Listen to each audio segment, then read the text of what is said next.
memulakan ibadah hari ini, mari kita sama-sama berdoa.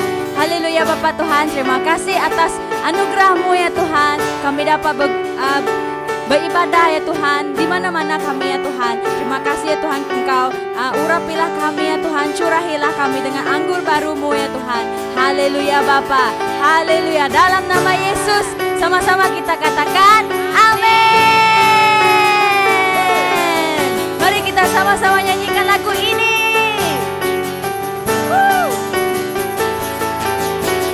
Roh Kudus tercurah di tempat ini, urapannya yang ajaib memulihkan umatnya.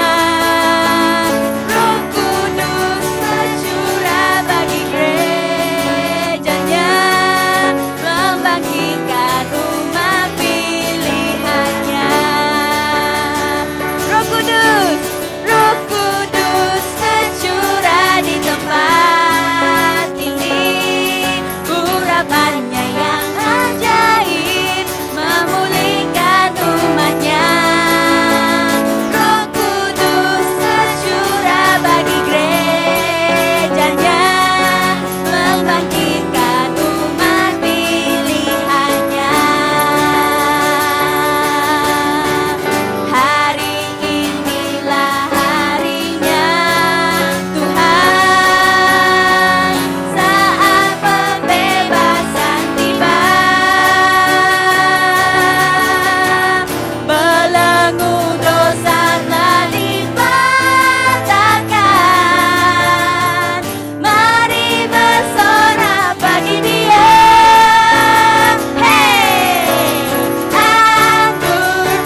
sukacita.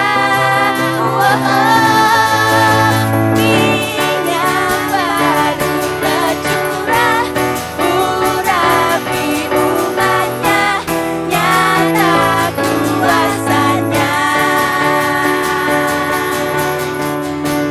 Nyata kuasanya. Umatnya, nyata kuasanya. Haleluya.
Terima kasih Yesus, Engkau adalah yang terbaik bagi kami Bapa. Kasih-Mu ya Tuhan yang mengajar kami mengerti Tuhan. Haleluya, haleluya. Kami berharga di mata-Mu ya Tuhan. Terima kasih Tuhan. Kasih-Mu membuatku mengerti. Ku berharga di mata-Mu Tuhan, dan tangan-Mu yang menuntun hidupku dalam semua rencana-Mu Tuhan.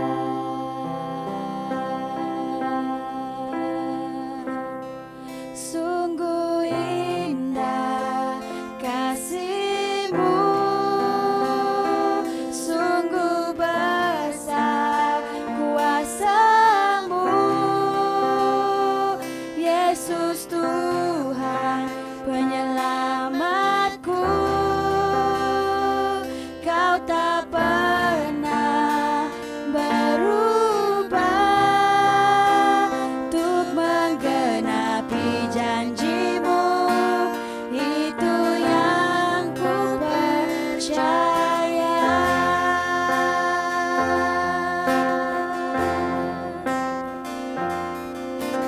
Kasih-Mu membuatku mengerti. Ku berharga di mata-Mu Tuhan,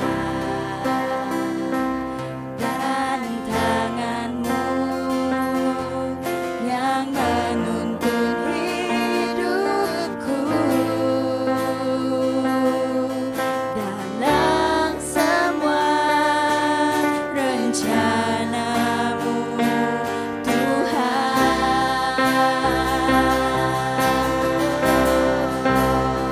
Sungguh indah kasih-Mu, sungguh besar kuasa-Mu, Yesus Tuhan penyelamatku. Kau tak pernah berubah untuk menggenapi janji-Mu. Itu yang ku percaya.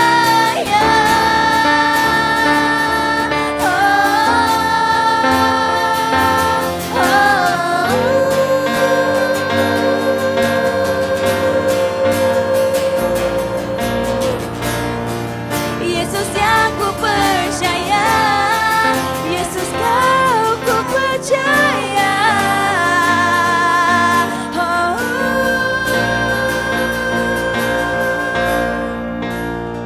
Sungguh indah kasih-Mu,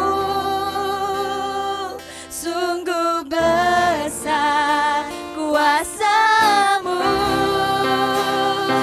Yesus Tuhan penyelamatku.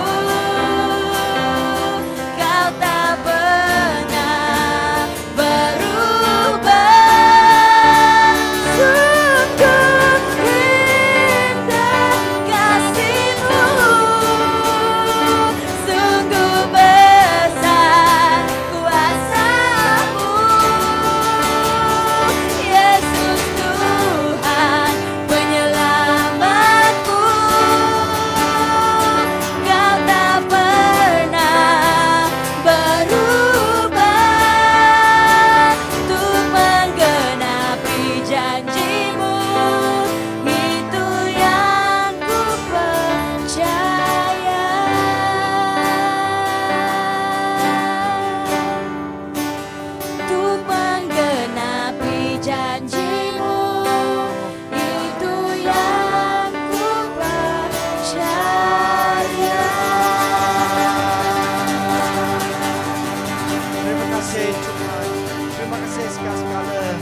Terima kasih, kita percaya kamu adalah pencipta alam semesta. Kita percaya Engkau adalah Tuhan yang benar. Terima kasih kerana memberi kita sekali lagi peluang untuk memuji-Mu dan memberi persembahan untuk-Mu dan menaikkan nama-Mu Tuhan. Terima kasih, dalam nama Yesus Kristus kita berdoa. Amin. Salam semua. Sekali lagi kita bertemu. Apa kabar semua? Baik. Terima kasih Tuhan kerana semoga semua dalam keadaan sihat-sihat dan sukacita selalu. Amin. Amin. Okey, selamat datang buat teman-teman baru yang pertama kali mengikuti ibadah bahasa 611. Semoga Tuhan memberkati. Sekiranya teman-teman ingin lebih mengenal Gereja 611, sila hubungi nombor yang tertera di skrin anda. Ya? Boleh? Boleh. Amin. Okey, mari kita berdoa dan sediakan hati kita untuk membuat persembahan kita. Terima kasih Tuhan, sekali lagi kita berpeluang untuk di sini untuk beribadah dan berkongsi firman-firman Engkau. Terima kasih sekali lagi Tuhan kerana masa inilah masa yang kita selalu mengingati Engkau yang merancangkan hidup kita. Terima kasih, terimalah persembahan kita untuk memperluaskan lagi kerajaan Engkau. Terima kasih, dalam nama Yesus Kristus kita berdoa. Amin. Okey. Nampak skrin anda? Nampak? Okey, kita ada pamer itu Sarawak Pay ya, itu QR code. Kalau anda ada telefon bimbit anda boleh imbas ke QR code ni ya untuk membuat persembahan anda. Terima kasih. Okey, buat masa sekarang, mari kita beri tepukan yang gemuruh untuk Pastor Louis untuk berkongsi firman-firman Tuhan. Terima kasih. Semuanya, salam semuanya. Terima kasih, puji Tuhan, kita dapat berjumpa kembali ya pada ibadah bahasa. Kita membawa hati yang bersukacita karena semuanya adalah karena kemurahan Tuhan. Kemurahan Tuhan sehingga kita tetap mempunyai kesehatan, kemurahan Tuhan sehingga kita tetap membawa hati yang bersukacita, bersyukur datang ke hadapan Tuhan. Terima kasih. Dari malam ini kita sama-sama sekali lagi kita melalui firman Tuhan, kita belajar apa yang mau Tuhan berikan pengertian buat kita pada masa ini. Masa ini kita tahu dalam keadaan sangat membuat orang hidup dalam tidak ada keamanan, ya, hidup dalam ketakutan, tidak ada ketentraman. Tetapi kita di dalam Tuhan, kita tetap ada damai di dalam kita. Ada kedamaian ya yang terus membawa kita untuk melangkah ke depan. Ini adalah karena berkat dari Tuhan, karena kemurahan Tuhan. Mari kita sama-sama berdoa, kita datang ke hadapan Tuhan, kita membawa hati yang bersyukur, kita datang menyembah Tuhan. Terima kasih Bapa di surga, terima kasih karena kebaikan-Mu. Kami malam ini tetap mempunyai kesehatan, kami tetap mempunyai pita suara, kami dapat menyanyi lagu pujian buat nama-Mu. Kami tetap dapat mendengar dari firman-Mu. Terima kasih Tuhan, Engkau urapi kami semuanya, kuduskan masa sekarang ini, sehingga apa yang kami dengar, apa yang kami pelajari akan menjadi berkat buat kami semuanya. Terima kasih Tuhan, semua berkat kami berterima kasih, bersyukur karena Engkau memberi kami berkat berlimpah-limpah. Terima kasih Tuhan, kami berdoa dalam nama Tuhan Yesus Kristus yang percaya Tuhan memberkati kita mengatakan amin. Jadi malam ini kita belajar dari firman Tuhan dengan satu judul senjata rahasia yang disembunyikan oleh Tuhan. Kita semua orang menjadi manusia di dunia ini, ya, kita sering menghadapi sesuatu ataupun kita melakukan sesuatu, kita sering, terutama kita juga sengaja untuk orang melihat kebaikan kita. melihat mungkin kita pernah menolong seseorang ataupun kita membuat amal, menderma uang kepada orang yang membutuhkan, ya, membuat amal di tempat mungkin di yatim piatu ataupun di rumah-rumah orang tua, rumah orang jompo.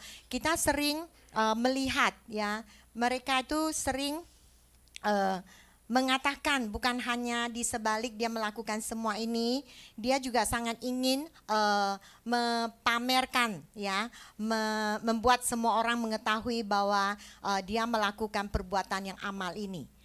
Tetapi tidak mau dengan apa yang dia lakukan, tetapi tidak diketahui orang. Kita adalah sebagai manusia, kita sering, ya, mempunyai sifat yang ingin menonjolkan diri kita, menonjolkan nama kita, sehingga kita akan mungkin diberi tepukan, sorakan.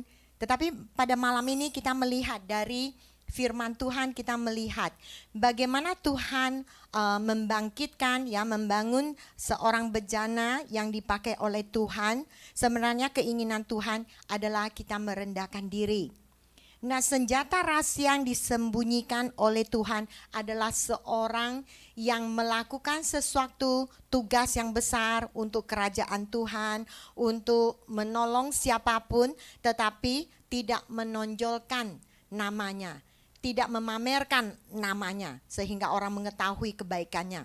Malahan kalau kita sembunyikan semua yang kita lakukan, kita tidak menonjolkan nama kita, malahan kita akan diberkati oleh Tuhan. Jadi mari kita sama-sama melihat. Dari judul malam ini kita melihat senjata rahasia yang disembunyikan oleh Tuhan. Bagaimana seorang yang menjadi senjata rahasia yang dipergunakan oleh Tuhan. Nah, malam ini kita melalui firman Tuhan kita akan melihat bahwa Musa sewaktu dilahirkan, mereka menghadapi itu Raja Mesir. Raja Mesir memberi perintah untuk membasmikan bangsa suku Ibrani. Mereka karena merasa orang Ibrani, orang Israel, suku bangsanya berkembang sangat pesat, yaitu mereka mempunyai turunan yang banyak. Jadi orang-orang Mesir, ya, terutama Raja Mesir sudah merasa takut karena masyarakat orang Ibrani lebih banyak dari suku-suku bangsa mereka. Jadi dia mengeluarkan satu perintah untuk membunuh semua anak laki-laki orang Ibrani. Sewaktu dia lahir, dia menyuruh bidan, ya, yaitu yang menyambut kelahiran bayi, untuk membunuh, ya, anak-anak laki-laki yang lahir, tetapi anak perempuan dibiarkan hidup. Jadi waktu Musa dilahirkan pada masa ini, pada masa sangat menghadapi kesulitan, tetapi kita melihat bahwa ibu Musa dengan bapaknya, mereka adalah turunan Lewi. Mereka waktu menghamilkan Musa, mereka akan menghadapi, sewaktu Musa dilahirkan juga akan menghadapi kematian, yaitu melalui perintah raja untuk memusnahkan anak-anak laki Ibrani. Tetapi kita melihat kebesaran seorang ibu, melihat ibu Musa, ya, dia mempunyai keyakinan bahwa Tuhan akan melindungi mereka, melindungi anaknya. Jadi dalam nanti firman yang kita baca, kita melihat bahwa nama-nama mereka ini tersembunyi, ya, disembunyikan oleh Tuhan. Mereka menjadi senjata rahasia Tuhan untuk mendidik Musa, untuk menjadikan Musa seorang yang taat kepada Tuhan, yang boleh, ya, untuk kerajaan Tuhan melakukan tugas yang besar. Jadi kita melihat bahwa ibu Musa dengan bapaknya, kakaknya, sudah itu putri Firaun, dalam firman Tuhan malam ini yang kita baca, semuanya tidak ada namanya. Nama mereka disembunyikan. Ini adalah senjata rahasia Tuhan. Jadi mari kita sama-sama melihat bagaimana Tuhan mempergunakan orang yang boleh dijadikan senjata rahasia oleh Tuhan, ya, menjadi membangkitkan generasi yang membawa berkat kepada kerajaan Tuhan. Jadi akhirnya di firman Tuhan memperkenalkan, tetapi bukan firman Keluaran yang nanti kita baca di yang firman yang lain ada memperkenalkan bahwa namanya ibu Musa adalah Yokebed. Ya, di Keluaran pasal 6 ayat 19. Sudah itu bapak Musa adalah Amram dan mempunyai abang Harun, Miriam kakaknya. Jadi mereka ini sewaktu mereka mau melakukan untuk persiapan untuk menyambut kedatangan Musa, kita melihat kekuatan Tuhan ada menyertai mereka. Mari kita sama-sama melihat poin yang pertama, iman terhubung dengan Tuhan. Kita tahu iman sangat penting kita sebagai anak Tuhan, kita hidup dalam dunia ini. Setiap langkah kaki kita memerlukan iman, kita percaya, mempunyai iman yang kuat, kita percaya bahwa di depan kita walaupun ada batu yang menghalang, tetapi kita tetap percaya Tuhan akan mengelakkan semuanya, akan menghapuskan semua halangan di depan kita, akan mengangkat semua yang terhalang di depan kita sewaktu kita mau dipergunakan oleh Tuhan sebagai senjata rahasianya. Jadi mari kita baca firman Tuhan dari Keluaran pasal 2 ayat 1 sampai 4. Mari kita sama-sama baca 1, 2, 3. Seorang laki-laki dari keluarga Lewi kawin dengan seorang perempuan Lewi. Lalu mengandunglah ia dan melahirkan seorang anak laki-laki. Ketika dilihatnya bahwa anak itu cantik, disembunyikannya 3 bulan lamanya.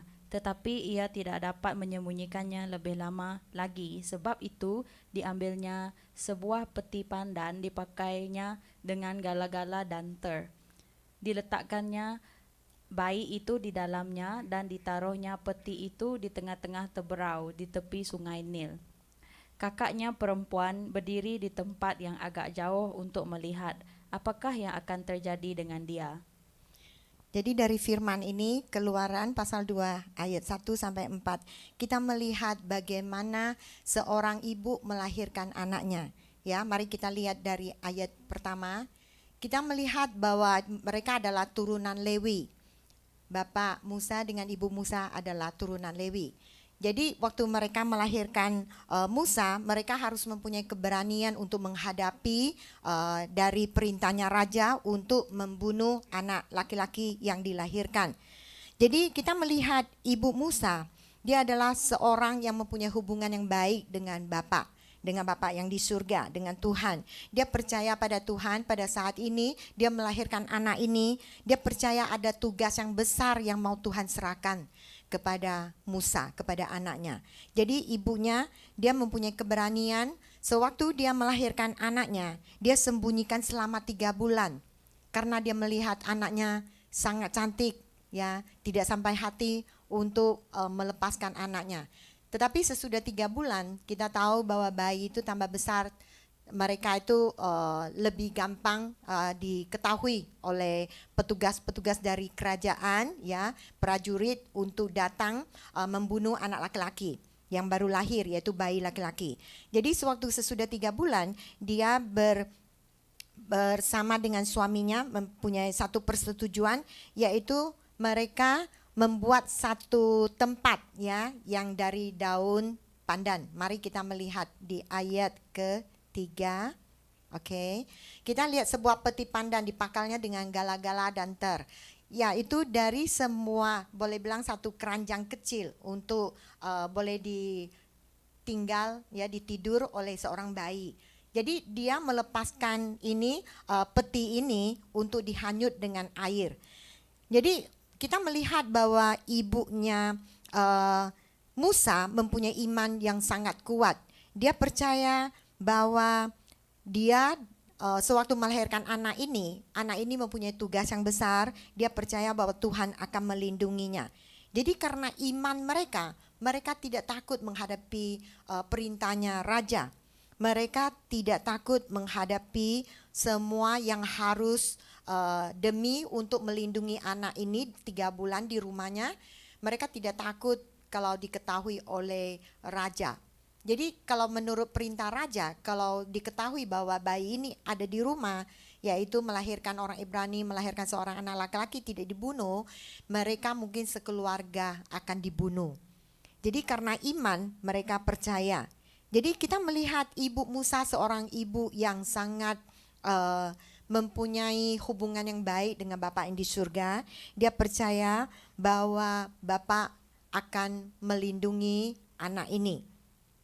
Jadi kita melihat Yokebed bagaimana dia sewaktu melakukan semuanya ini dalam 3 bulan. Coba kita pikir, kalau kita memikirkan setiap hari mereka harus menghadapi, tiba-tiba mungkin ada prajurit yang masuk yang akan membunuh bayinya, membunuh keluarganya, hidup dalam ketakutan. Kalau kita mungkin kita hidup dalam ketakutan, tidak berani melakukan semuanya ini.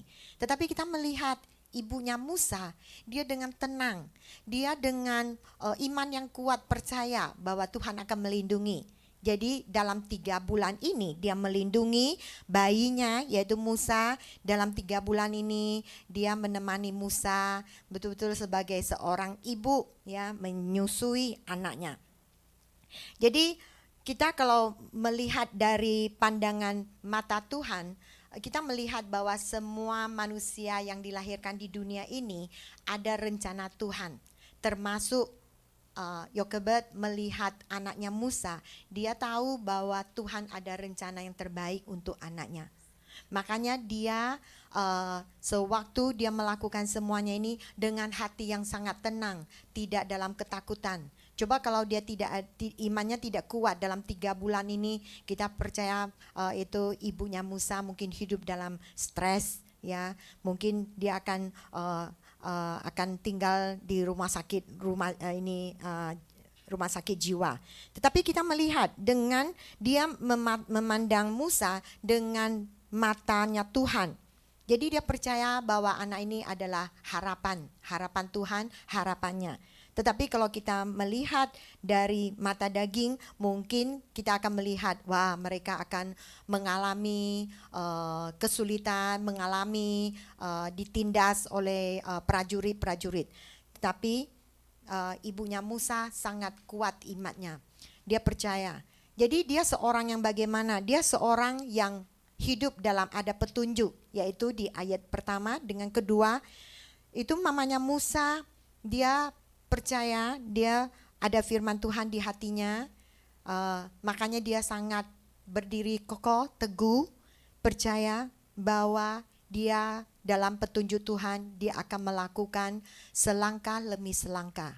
Dia tidak melakukan semuanya demi untuk diri sendiri, melakukannya dengan mungkin dia merasa kalau hidup dalam ketakutan, mungkin dia akan melakukan lebih banyak kesalahan. Tetapi kita melihat Yokebed, dia mempunyai iman yang kuat. Jadi dia senantiasa ada hubungan dengan Tuhan. Makanya dia sangat mengerti, sangat sensitif dengan petunjuk Tuhan. Apa yang Tuhan berikan arahan, dia lakukan. Jadi kita melihat anak-anak kita yang dikaruniai oleh Tuhan, anak yang boleh dari keluarga kita ataupun anak dari rumah rohani, kita juga harus melalui mata penglihatan Tuhan untuk melihat setiap anak kita. Walaupun mungkin anak kita sekarang keadaannya tidak baik, mungkin mereka menuju ke jalan yang salah, tetapi kita melihat dari pandangan mata Tuhan, melihat bahwa Tuhan ada rencananya, bahwa anak-anak yang sesat jalan ini akan dibawa kembali oleh Tuhan. Yang penting kita harus mempunyai sangat mengerti, ada petunjuk dari Tuhan. Kita jangan melengahkan waktu, kita jangan mengundur-undurkan waktu. Kita harus melakukan sesuatu untuk melihat bagaimana kuasa Tuhan, bagaimana Tuhan melakukan semuanya ini.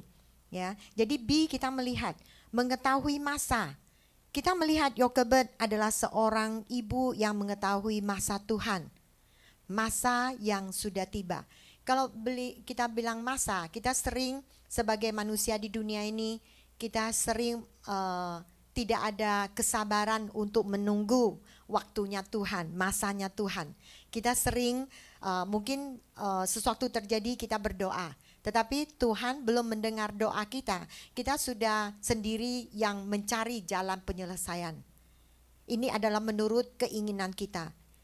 Jadi sewaktu kita melakukan semua ini, sebenarnya kita menuju jalan yang lebih sulit lagi. karena bukan waktunya Tuhan. Jadi kita harus mengetahui, harus tahu waktu Tuhan itu di tangan Tuhan, bukan di tangan kita. Kadang kita merasa kenapa orang yang sering anak-anak Tuhan mengatakan, kenapa orang-orang jahat mereka hidup mewah? Kenapa orang-orang jahat mereka hidup di rumah yang besar, mempunyai kereta yang besar? Hidup mereka bahagia. Tetapi kalau menurut dari pandangan Tuhan, kita melihat bahwa yang penting adalah jiwa kita, roh kita diselamatkan. Bukan harta benda yang di dunia ini dapat memenuhi kebutuhan kita yang kita lihat lebih penting. Tapi yang penting adalah roh kita telah diselamatkan. Makanya kita ada harapan suatu hari kita akan menikmati surga yang disediakan oleh Tuhan buat kita. Kita akan menjadi raja bersama Tuhan untuk menghakimi dunia ini. Jadi kita harus mengetahui masa. Jadi bukan Tuhan tidak menghukum orang yang jahat, tetapi waktunya belum tiba. Kita harus mengerti, waktu itu semuanya di tangan Tuhan. Masa itu di tangan Tuhan. Waktu Tuhan adalah waktu yang paling tepat. Amin. Jadi kita sebagai orang tua, kita melihat anak kita, mungkin anak kita sekarang dalam keadaan tidak menurut perintah orang tua, tidak taat pada orang tua, menuju jalan yang sesat. Tapi kita percaya, kita sebagai orang tua seperti ibunya Yokebed, yaitu kita harus berdoa di depan Tuhan, serahkan anak kita di tangan Tuhan. Percaya, Tuhan ada rencananya. Rencana Tuhan adalah yang terbaik. Waktu Tuhan adalah yang terbaik. Jadi kita harus percaya semuanya di tangan Tuhan. Jadi kita lihat, kita harus belajar mau lepas tangan. Kita mengetahui bahwa kita harus hidup dalam petunjuk Tuhan, kita mengetahui masa, yang penting kita harus lepas tangan. Sering kita sebagai orang tua kita tidak lepas tangan. Tetapi kita melihat bahwa ibunya Musa, dia berani lepas tangan. Yaitu pada ayat ke-3 sampai ke-6. Mari kita sama-sama baca. Tetapi ia tidak dapat menyembunyikannya lebih lama lagi. Sebab itu diambilnya sebuah peti pandan, dipakainya dengan gala-gala dan diletakkannya bayi itu di dalamnya dan ditaruhnya peti itu di tengah-tengah teberau di tepi sungai Nil. Kakaknya perempuan berdiri di tempat yang agak jauh untuk melihat apakah yang akan terjadi dengan dia. Maka datanglah putri Fir'aun untuk mandi di sungai Nil. Sedang dayang-dayangnya berjalan-jalan di tepi sungai Nil, lalu terlihatlah olehnya peti yang di tengah-tengah teberau itu. Maka disuruhnya hambanya perempuan untuk mengambilnya. Ketika dibukanya, dilihatnya bayi itu, dan tampaklah anak itu menangis, sehingga belas kasihanlah ia kepadanya, dan berkata, tentulah ini bayi orang Ibrani. Jadi dari firman ini kita melihat bagaimana seorang ibu, yaitu ibunya Musa, melepaskan anaknya dengan kepercayaan kepada Tuhan, yaitu membuat keranjang ya dari daun pandan, menghanyutkan anaknya. Dia berani melepas tangan karena dia tahu bahwa Tuhan akan melindungi anaknya. Jadi dari sini kita melihat seorang ibu yang mempunyai hubungan yang baik dengan Tuhan, dia akan percaya. Dia tidak hidup dalam kekhawatiran, tidak merasa sewaktu anak dihanyutkan oleh air ini kemana arahnya, apakah dia akan diterkam oleh binatang laut ataupun dia akan tenggelam. Tetapi ibunya itu menunggu, dia mau melepaskan tangan. Dia percaya bahwa Tuhan akan melindungi anaknya. Jadi dari sini kita juga melihat dari kakaknya. Kakaknya Musa juga terus melihat, dia terus mengikuti ya, yaitu keranjang yang dialiri oleh air untuk melihat arahnya kemana. Melihat arah keranjang yang membawa adiknya ini kemana. Jadi semuanya ini kita melihat bahwa kakaknya Musa, Miriam dengan ibunya, mereka betul-betul melihat bahwa Tuhan yang berkuasa. Jadi dia hanya menjalankan kewajiban mereka, melakukan kewajiban mereka, yaitu ibunya menunggu di rumah, melihat apa yang akan dilakukan Tuhan. apa yang dia alami, ya, mujizat yang akan terjadi. Termasuk kakaknya juga ingin mengetahui apakah sebenarnya rencana Tuhan, bagaimana Tuhan membawa itu adiknya Musa kemana tujuannya. Jadi kita melihat semuanya ini dalam genggaman Tuhan. Semuanya ini adalah rencana Tuhan. Sehingga bayi ini, ya, ditemukan oleh putri Firaun. Jadi akhirnya putri Firaun ini melihat anak ini, ya, dia merasa anak ini cantik, jadi diangkat menjadi anaknya. Jadi langsung kakaknya Musa keluar mengatakan, maukah mencari seorang ibu yang menyusui bayi ini. Ini semuanya adalah susunan rencana dari Tuhan. Jadi kita melihat sewaktu mereka melakukan tidak karena keinginan untuk nama mereka dengan sembunyi-sembunyi melakukan semuanya ini. Ini adalah senjata rahasia yang mau dipakai oleh Tuhan. Jadi kakaknya Musa jasanya juga sangat besar. Dia yang mengikuti Musa dalam dihanyutkan oleh air di keranjang ini daun pandan. Sudah itu menganjurkan apakah perlu seorang ibu yang menyusui bayi ini. Jadi kita melihat dari sudut Musa, kita juga melihat bagaimana Musa melepaskan tangan juga. Musa sewaktu dididik oleh ibunya, dia menjadi anaknya putri Firaun. Berarti dia akan menikmati di kerajaan Mesir semua kemewahan. Tetapi sewaktu dia dewasa, dia juga melepaskan tangan. Dia tidak mau menikmati semuanya ini. Akhirnya dia kembali ke suku bangsanya. Sama-sama mereka menghadapi semua rintangan. Ini juga adalah melihat dari contohnya ibu Musa.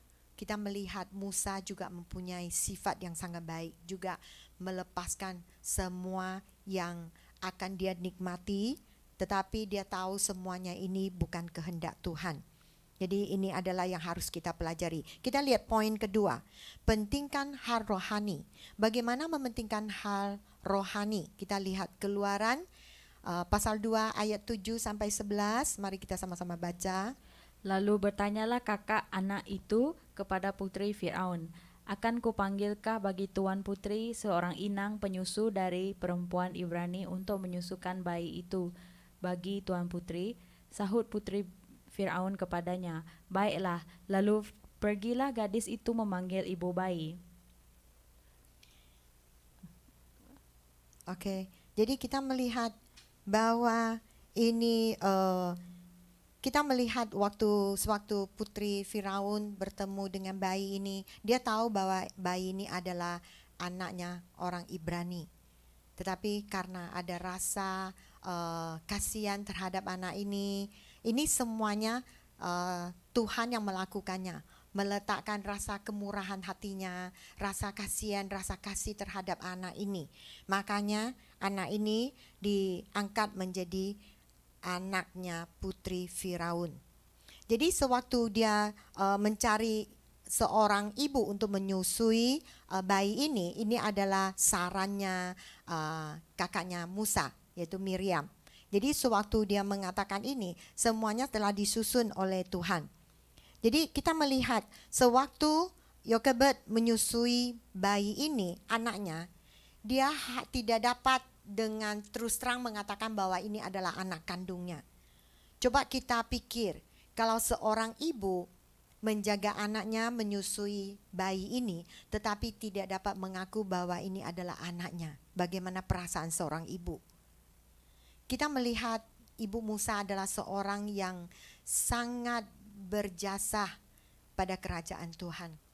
Dia rela berkorban, dia rela untuk demi Musa akan dipakai oleh Tuhan di kerajaannya. Dia mau merendahkan diri, dia mau memendamkan perasaan seorang ibu di dalam hati. Jadi sewaktu dia menyusui bayinya, menyusui Musa, dia bukan hanya mementingkan kebutuhan sehari-harinya.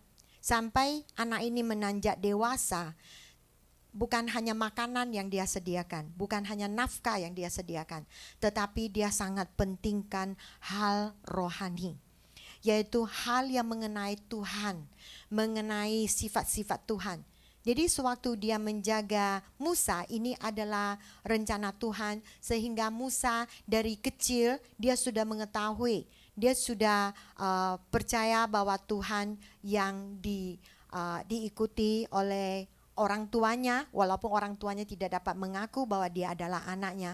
Mereka telah memberi satu contoh yang baik bahwa Tuhan yang mereka percaya adalah Tuhan yang sebenarnya. Jadi dari kecil kita melihat sebenarnya Musa disusui oleh ibunya, ya, dididik, dibimbing ini dengan melalui memberi pelajaran hal-hal rohani, sehingga Musa sudah besar, dia tetap percaya bahwa Tuhan yang dia percaya adalah Tuhan yang benar. Coba kita bayangkan kalau dari kecil dia sudah diasuh oleh putri Firaun, dia masuk ke Mesir, tinggal di kerajaan Mesir. Kita melihat itu Musa agamanya pasti menyembah yang berhala, mengikuti orang-orang Mesir, kerajaan Mesir. Tetapi ini semuanya adalah rencana Tuhan, sehingga hal rohani yang telah disampaikan oleh ibunya untuk Musa dari kecil, dia mengenal Tuhan yang sebenarnya. Dia mengenal Tuhan yang baik ini, Tuhan yang berkuasa ini. Jadi kita melihat bahwa Yokebed adalah seorang ibu yang sangat berjasa pada kerajaan Tuhan, karena dia mendidik, membimbing Musa, sehingga Musa dalam hal rohani lebih mengenal Tuhan yang perkasa ini. Jadi kita kalau sebagai ibu, terutama kita adalah anak-anak Tuhan, kita juga melihat ya contoh dari ibunya Musa. Apa yang harus kita lakukan? Yaitu bukan kita pentingkan didikan anak kita. Mungkin kita mengejar anak kita harus masuk ke fakultas yang mana yang ternama, ya, ke luar negeri. Ini semuanya orang tua sangat merisaukan, sangat dikhawatirkan. Ini semuanya untuk demi masa depan anak kita. Kita merasa kalau mereka mempunyai ijazah, mempunyai titel, kehidupan mereka akan baik, pemasukan mereka akan besar sewaktu mereka bekerja. Tapi semuanya ini sebenarnya tidak penting. Yang penting adalah hal rohani yang harus kita sampaikan kepada turunan kita, sehingga mereka apapun keadaan yang mereka hadapi, mereka tetap berdiri teguh, berpegang teguh, mengandalkan Tuhan. Ini adalah kewajiban kita sebagai orang tua, anak-anak pilihan Tuhan, sehingga kita juga akan menjadi senjata rahasia Tuhan untuk mendidik generasi yang betul-betul dapat dibangkitkan menjadi bejana Tuhan, menjadi orang yang dapat memberkati orang lain dalam kerajaan Tuhan, mempunyai sifat Tuhan, mempunyai kemuliaan yang mencerminkan bahwa kita adalah anak-anak Tuhan. Jadi mari kita lihat ya, dari poin kedua kita melihat yang kecil, kita melihat bersiap sedia menerima perintah.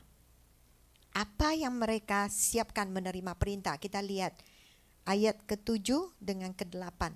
Lalu bertanyalah kakak anak itu kepada putri Firaun, akan kupanggilkah bagi tuan putri seorang inang penyusu dari perempuan Ibrani untuk menyusukan bayi itu bagi tuan putri? Sahut putri Firaun kepadanya, baiklah. Lalu pergilah gadis itu memanggil ibu bayi itu. Jadi dari sini kita lihat semuanya menurut rencana Tuhan, mereka menunggu waktunya Tuhan. Ini semuanya yang harus kita pelajari ya dari ibunya Musa dengan kakaknya Musa. Jadi mari kita lihat B lagi. Memberi tanpa nama di ayat ke-9 sampai 10. Maka berkatalah putri Firaun kepada ibu itu, bawalah bayi ini dan susukanlah dia bagiku, maka aku akan memberi upah kepadamu. Kemudian perempuan itu mengambil bayi itu dan menyusuinya. Ketika anak itu telah besar, dibawanyalah kepada putri Firaun yang mengangkatnya menjadi anaknya dan menamainya Musa, sebab katanya, kerana aku telah menariknya dari air. Jadi kita melihat dari ayat ini, kita melihat bahwa Musa sewaktu dia sesudah dewasa dari didikan ibunya, ya, kita tahu kalau orang Israel itu besar dewasa biasanya umurnya sudah 12 tahun. Berarti dalam 12 tahun ini dia tinggal bersama ibunya, dari hal-hal yang telah ibunya sampaikan kepadanya, terutama hal-hal rohani, ya, sehingga dia mengerti siapa Tuhan yang dia percaya. Akhirnya dia diserahkan kepada putri Firaun untuk menjadi anaknya, menjadi anak angkatnya. Jadi kita dari sini juga melihat bahwa nama Musa artinya adalah telah menariknya dari air, yaitu putri Firaun telah menarik Musa keluar dari air. Ini adalah nama Musa artinya. Jadi kita melihat dari kasih sayang seorang ibu, tidak menonjolkan namanya, ya, tanpa nama, ini menjadi senjata rahasia buat Tuhan. Jadi kita harus belajar bagaimana kita menjadi anak yang boleh bilang demi kerajaan Tuhan, kita merendahkan diri, kita boleh bilang mungkin kita pelayanan kita hanya bersembunyi di belakang, ya, bukan di depan. Ini semuanya bukan karena kita tidak percaya diri, tetapi kita merendahkan diri demi kuasa Tuhan, kemuliaan Tuhan yang memancar dari jiwa kita. Jadi kita belajar, ya, bagaimana kita memberi tanpa nama. Jangan kita pergi membantu seseorang, tetapi kita di khalayak ramai kita sengaja mengatakan, oh, saya telah menolong seseorang. Jangan, kita harus sembunyi-sembunyi melakukan semuanya ini. Di firman Tuhan juga mengatakan Tuhan akan memberkati, akan mengingat orang yang melakukan, ya, menolong seseorang, melakukan kebaikan, tetapi tidak memamerkan, tidak menonjolkan namanya. Ini adalah orang yang merendahkan diri. Jadi kita harus belajar. Mari kita lihat tanam benih kepercayaan diri. Bagaimana kita menanam benih kepercayaan diri, ya. Mari kita baca dari Ibrani pasal 11 ayat 23 sampai 27. Karena imam, maka Musa setelah ia lahir disembunyikannya selama 3 bulan oleh orang tuanya, karena mereka melihat bahwa anak itu elok rupanya dan mereka tidak takut akan perintah raja. Karena iman, maka Musa setelah dewasa menolak disebut anak putri Firaun, kerana ia lebih suka menderita sengsara dengan umat Allah daripada untuk sementara menikmati kesenangan dari dosa. Ia menganggap penghinaan kerana Kristus sebagai kekayaan yang lebih besar daripada semua harta Mesir, sebab pandangnya ia arahkan kepada upah. Kerana imam, maka ia telah meninggalkan Mesir dengan tidak takut akan murka raja. Ia bertahan sama seperti ia melihat apa yang tidak kelihatan. Jadi kita melihat bagaimana seorang ibu, ya, dia telah mengajari anaknya yaitu Musa untuk percaya kepada Tuhan. Ini adalah benih kepercayaan yang ditanam oleh ibunya. Jadi dari firman Ibrani ini kita melihat karena iman yang kuat orang tua, ya, dia menyembunyikan anaknya selama 3 bulan. Dia tidak takut kepada perintah raja. Karena iman, Musa menolak disebut anak putri Firaun. Dia tidak mau menikmati kemewahan di kerajaan Mesir, di keluarga Firaun. Karena iman, Musa juga percaya Kristus adalah kekayaan yang lebih besar daripada sekarang kalau dia nikmati di kerajaan Mesir. Jadi dia melihat Kristus adalah yang mempunyai kekayaan yang terbesar. Karena iman, dia meninggalkan segala kemewahan Mesir. Coba kalau kita bayangkan, kalau kita diangkat menjadi anak raja, kita akan menikmati di kerajaan, ya. Kita akan menikmati semua yang orang kaya dapat nikmati. Tetapi kita menyimpang pelajaran Tuhan. Kita tidak mengaku bahwa Tuhan adalah Tuhan kita. Kita memilih untuk menikmati atau memilih kita akan menghadapi kesusahan, tetapi kita tetap berandal kepada Tuhan. Musa adalah satu contoh buat kita, yaitu dia tetap berandal kepada Tuhan. Dia tidak karena untuk menikmati kemewahan, ya, dia boleh bilang mengkhianati Tuhan. Tetapi dia tetap mau memegang kuat mengandalkan Tuhan daripada menikmati kekayaan yang bukan Tuhan berikan kepada dia. Karena iman tidak takut kepada murka raja. Makanya Musa melarikan diri, tidak mau tinggal di kerajaan Mesir. Karena iman, dia tetap percaya apa yang sebelum dia lihat, tetapi dia percaya bahwa Tuhan adalah harapannya. Dia percaya, dia tetap bertahan bahwa semua yang dia ambil keputusan, apa yang dia lakukan hanya untuk menjadi bejana Tuhan. Jadi kita melihat dari jiwa Musa, dari kecil dilahirkan sampai dia dewasa, sampai dia menjadi utusan dari Tuhan untuk menyelamatkan orang Israel. Semuanya ini kita melihat beberapa orang yang dijadikan senjata rahasia oleh Tuhan, menyembunyikan nama-nama mereka, yaitu adalah Ibu Musa, Bapak Musa. Kita tahu waktu Ibu Musa melakukan sesuatu, dia berunding dengan suaminya. Suaminya juga setuju. Jadi mereka suami istri, mereka bersatu hati untuk melakukan semuanya untuk mengikuti rencana Tuhan. Jadi dari kakaknya Miriam kita juga melihat, dia juga tidak menonjolkan namanya. Dia dengan sembunyi-sembunyi, dengan diam-diam dia mengikuti aliran air yang membawa arah kemana adiknya ini akan dibawa. Dari semua yang membawa tugas yang besar, tugas yang sangat dahsyat, ya, yang dikerjakan oleh Musa, di sebaliknya ini orang-orang yang dijadikan senjata rahasia oleh Tuhan, peranan mereka sangat penting. Jadi kita sebagai anak-anak Tuhan, kita juga percaya bahwa kita juga diberi tugas, kita juga mempunyai peranan yang sangat penting. Yang penting kita harus menjalin hubungan yang baik dengan Tuhan, kita harus hidup dalam petunjuk Tuhan, kita harus tahu kapan kita harus melepas tangan, kapan kita serahkan semua pada Tuhan. Kita juga harus percaya bahwa hal rohani itu yang paling penting, yang harus kita tanam di dalam jiwa kita, di dalam jiwa turunan anak-anak kita.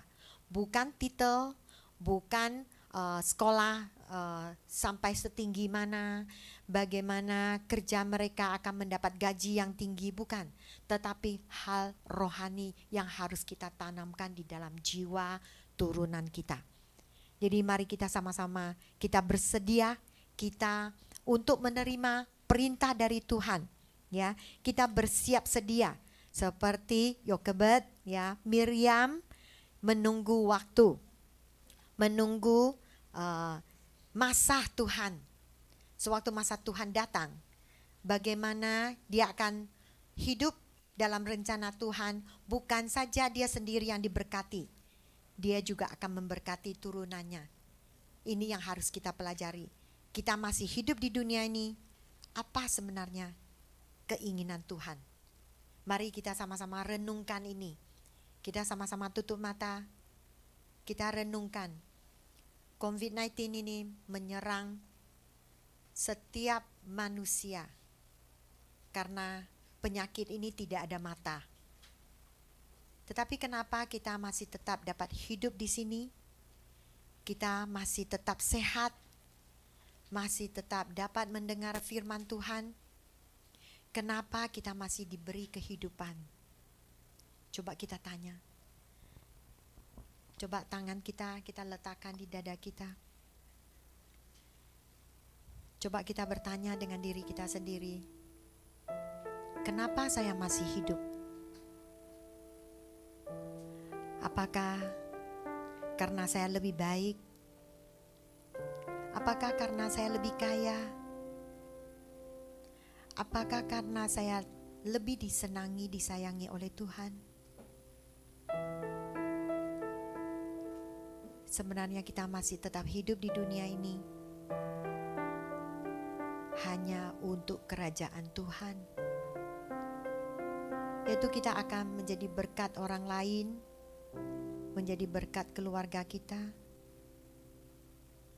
Kita akan membawa berkat kepada orang-orang di samping kita. Ini adalah tujuan kita masih hidup. Kita masih hidup hanya untuk memuliakan Tuhan. Semua tingkah laku kita, pikiran kita, ucapan kita, kelakuan kita, semuanya hanya untuk memuliakan nama Tuhan. Terima kasih Tuhan. Dari Yokebed, ibunya Musa, kami melihat bagaimana dia menjadi senjata rahasia sehingga melakukan semuanya ini tanpa mengetahui namanya. Hanya satu,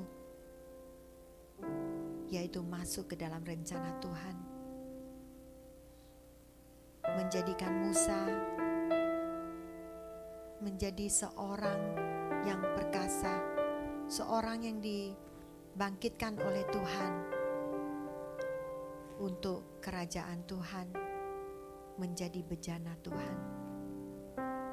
Semuanya ini bukan karena mereka telah melihat semua kejadian, tetapi iman mereka yang membawa mereka melangkah terus, percaya bahwa hidup mereka dalam rencana Tuhan.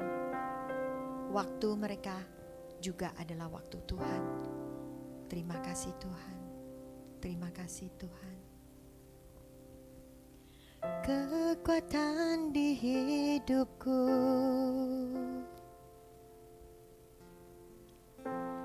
ku dapat di dalam-Mu. Kau teguhkan hatiku, tiada yang mustahil bagimu kekuatan. Kekuatan di hidupku ku dapat di dalam-Mu. Kau teguhkan hatiku,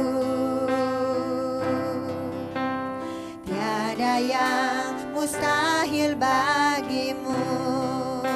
Sebab aku percaya, bukan karena melihat, namun karena firman-Mu yang selalu digenapi di hidupku. Ku percaya, bukan karena melihat, namun karena firman-Mu tiada pernah berubah.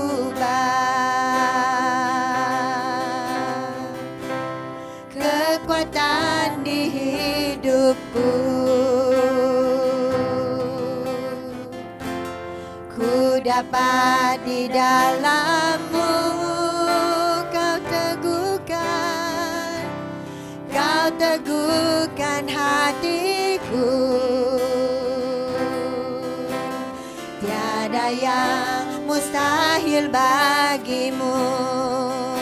Sebab aku percaya, bukan karena melihat, namun karena firman-Mu yang selalu digenapi di hidupku. Ku percaya, bukan karena melihat, namun karena firman-Mu tiada pernah berubah. Sebab aku percaya, bukan karena melihat, namun karena firman-Mu yang selalu digenapi di hidupku. Ku percaya, bukan karena melihat, namun karena firman-Mu tiada pernah berubah. Sebab aku percaya, bukan karena melihat, namun karena firman-Mu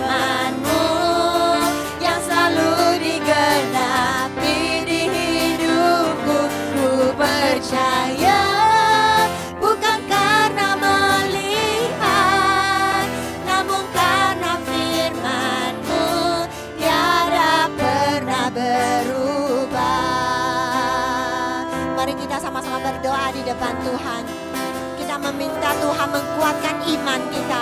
Kita hanya menuruti firman Tuhan. Kita bukan menuruti mata penglihatan kita. Kita bukan hanya menuruti keadaan kita. Kita bukan hanya melihat lingkungan kita. Kita hanya ingin mengikuti firman Tuhan. Firman Tuhan yang menguatkan kita.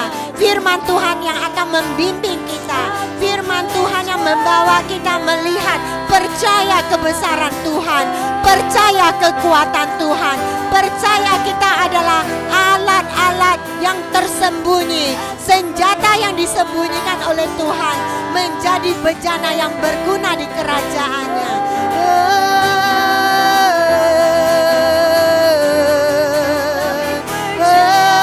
Kami berharap padamu ya Tuhan.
Terima kasih Tuhan karena firman-Mu.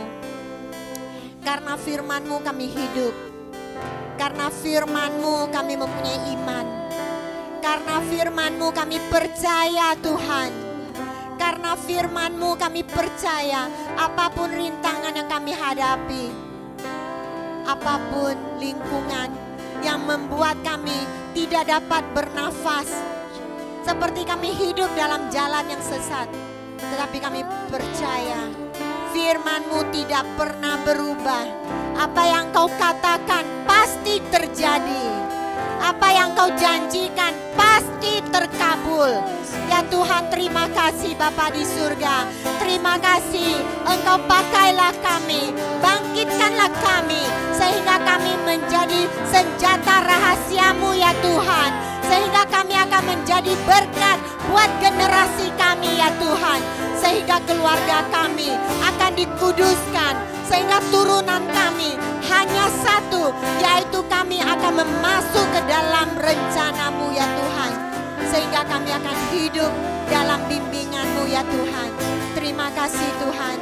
Terima kasih Tuhan. Sekali lagi kami memberi kesyukuran kami terhadap-Mu ya Tuhan. Kebesaran kami berikan buat nama-Mu. Penghormatan yang tertinggi kami berikan buat nama-Mu. Kamu akan tetap duduk di tata. Engkau adalah Tuhan yang berkuasa selamanya. Engkau adalah Tuhan yang berkuasa di dalam keluarga kami, di dalam turunan kami ya Tuhan. Sehingga kami tahu Tuhan, kami mengerti, kami menunggu masa yang Kau tetapkan ya Tuhan. Terima kasih Tuhan. Haleluya. Mari kita beri tepukan yang gemuruh buat Tuhan kita. Haleluya. Haleluya. Terima kasih Tuhan. Terima kasih Kau mendengar doa kami. Kami percaya Tuhan Kau akan membangkitkan kami, sehingga kami akan menjadi senjata rahasia di tangan-Mu ya Tuhan. Haleluya. Haleluya. Mari kita puji nama Tuhan. Mari kita memberi syukur kepada Tuhan. Woo!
penyembahan kami. Engkau telah mendengar doa-doa kami. Terima kasih semuanya. Segala pujian